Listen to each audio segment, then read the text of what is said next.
ભીલ પ્રદેશ tiger સેના બીટીએસને મજબૂત કરવા દાહોદના યુવા આગેવાનોની છોટુભાઈ વસાવા અને મહેશભાઈ વસાવા સાથે મહત્વપૂર્ણ બેઠક. દાહોદ જિલ્લાના યુવા આગેવાનો સુરેશભાઈ ભુરિયા, રમસુભાઈ ભાભોર, સચિનભાઈ નીનામા, પ્રફુલ્લભાઈ સહિતના યુવા આગેવાનોએ તારીખ 29/7/2024ના રોજ આદિવાસી સમાજના મસીહા ની ઝઘડિયાના પૂર્વ ધારાસભ્ય શ્રી છોટુભાઈ વસાવા સાહેબ તેમજ ડેડિયાપાડાના પૂર્વ ધારાસભ્ય ભીલ પ્રદેશ ટાઈગર સેના બીટીએસના રાષ્ટ્રીય અધ્યક્ષ શ્રી મહેશભાઈ વસાવા સાહેબની મુલાકાત લીધી હતી.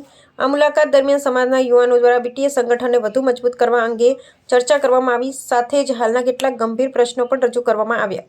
એક જમીન મુદ્દો.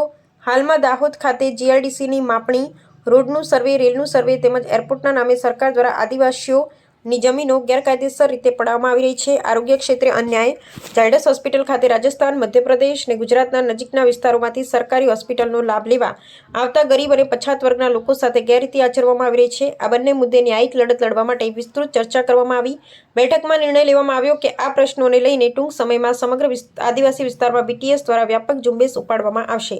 છોટુભાઈ વસાવા અને મહેશભાઈ વસાવાએ યુવાનોને ખાતરી આપી કે પોતાના હક અને અધિકારો માટેની આ સામાજિક લડાઈમાં બીટીએસ ખભેથી ખભા મિલાવીને ઊભી રહેશે.